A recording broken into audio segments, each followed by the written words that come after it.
दर्पण झूठ ना बोले। इतिहास गवाह है कि हर युग में और हर राज्य में कोई ना कोई कंजूस पैदा हुआ है। कंजूसों का एक ही असूल होता है कि चमड़ी जाए पर दमड़ी ना जाए। विजयनगर राज्य में भी एक कंजूस सेठ रहता था। उसके बारे में यह मशहूर था कि आज तक उस कंजूस सेठ से कोई मुफ्त में धन प्राप्त नहीं कर सका था। वह सेठ कंजूस होने के साथ साथ चतुर और चालाक भी था। वैसे उसके पास धन की कमी कोई नहीं थी, अपार धन उसकी तिजोरियों में कैद था, लेकिन एक पैसा भी वह खर्च करने अथवा किसी को देने के लिए निकालता तो उसकी नानी मर जाती थी। उसकी इसी कंजूसी की आदत को देखकर उसके दोस्तों ने उससे 100 स्वर्ण मुद्राएं निकलवाने के लिए एक चाल चली।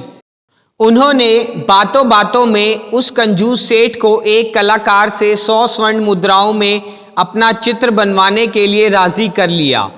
उनकी बातों के झांसे में आकर वह सेठ पहले मान तो गया, लेकिन जब चित्रकार उसका चित्र बनाकर लाया तो उस सेठ की हिम्मत ना हुई कि वह उस चित्र के मूल्य के रुपए में उस चित्रकार को 100 स्वर्ण मुद्राएं दे दे।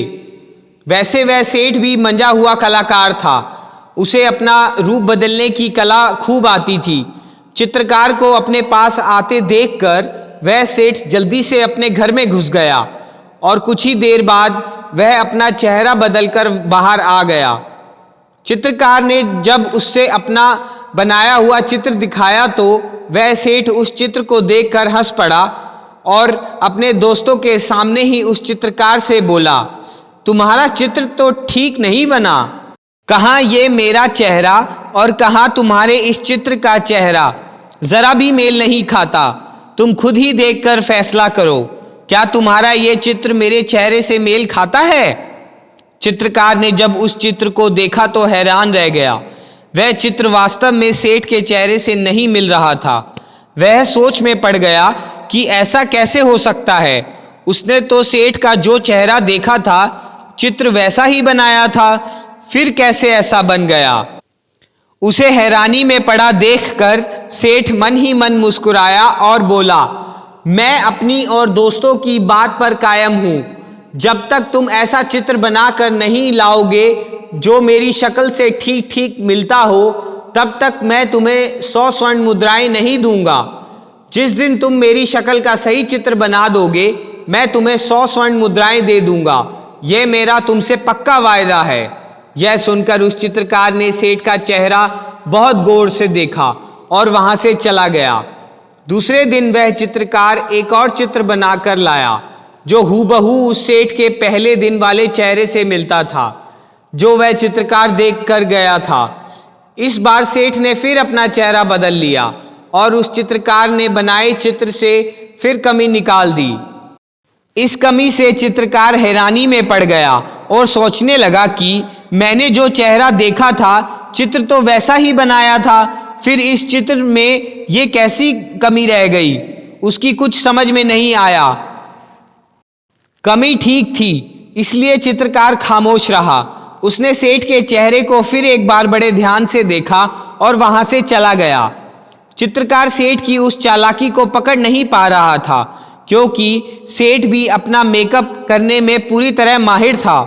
कोई चालाक से चालाक व्यक्ति भी उसके मेकअप में कोई कमी नहीं निकाल सकता था। तीसरे दिन चित्रकार फिर एक चित्र बनाकर लाया, लेकिन इस बार भी वह सेठ द्वारा मेकअप बदल लेने के कारण धोखा खा गया।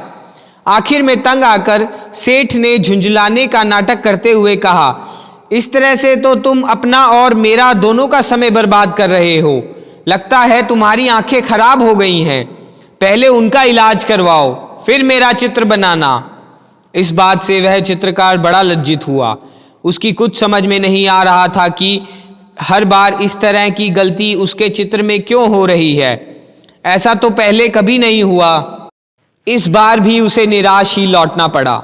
उसकी समझ में सिर्फ एक ही बात आ रही थी कि सेठ बहुत कंजूस आदमी है, इसलिए वह पैसा देना नहीं चाहता, पर वह भी अपनी कई दिनों की मेहनत बेकार नहीं करना चाहता था। फिर बहुत सोच समझकर वह चित्रकार तेनालीराम के पास पहुंचा और उसे अपनी समस्या बताई।